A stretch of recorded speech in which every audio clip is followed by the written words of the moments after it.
In this video, papakita natin kung paano nga ba gamitin ang website ng FDA para ma-verify natin yung mga binibili natin online, katulad ng gamot, cosmetic products, or kahit supplement.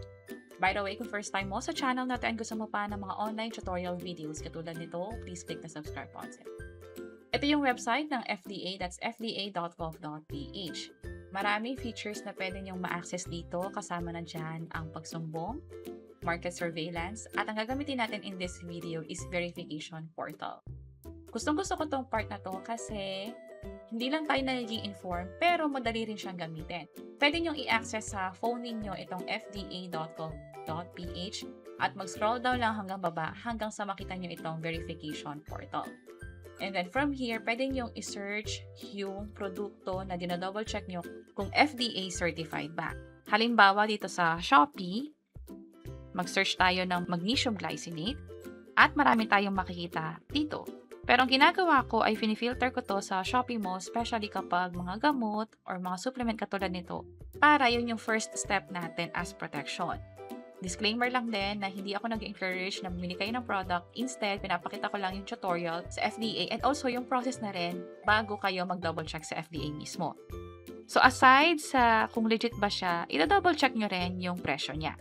May mga Shopee mall na tag dito, pero dapat i-double check nyo sa FDA kung legit ba talaga siya. Katulad nitong isang product, i-try natin.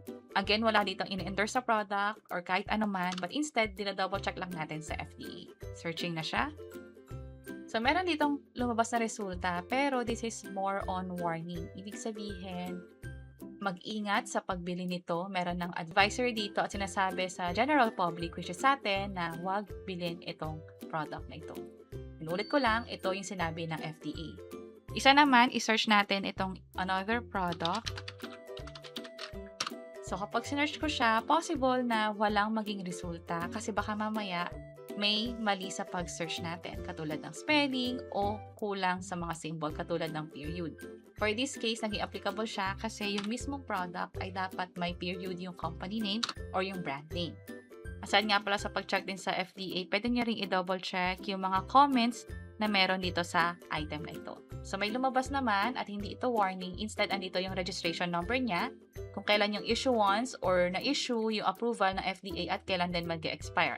Bukod sa company or sa brand name, hanapin din natin yung mismong product, which is ito na siya. At kapag dinouble check ko siya dito, which is nag-match naman, for this case, vitamin D3 pala yung na-press ko. Pero hanapin natin yung sa mismong magnesium nila. Ito yon. And then, check ko lang yung previous page. Nag-match din yung sa FDA approval number. Yan yung sa Shopee. Pwede nyo ring i-check sa ibang platform, pa TikTok or sa Lazada. Dito sa Lazada, dumiretso na ako sa Last Mall. At meron din na offer dito, which is ganun din yung FDA approval number at nasa Last Mall din siya. So, ang ginagawa ko is number 1, kapag mga supplements, Last Mall or Shopee Mall or sa mga legit. Pangalawa, chinecheck ko sa FDA kung approved ba talaga. Pangatlo, ito-double check din natin yung mga naging actual experiences ng mga bumili na nito through the reviews na makikita mismo sa platform. And that's it. Pwedeng nyo nang gamitin yung FDA. Pwede nyo itong i-access sa phone ninyo or sa computer. Pumunta lang sa website nila. That's fda.gov.ph at i-double check itong verification portal nila. Sana nakatulong tong video na to. Kung oo, pakiclick ang like button at para sa iba't ibang mga tutorial videos, pwede nyo i-check ito nasa baba. Sana makatulong. See you sa next videos. Bye-bye!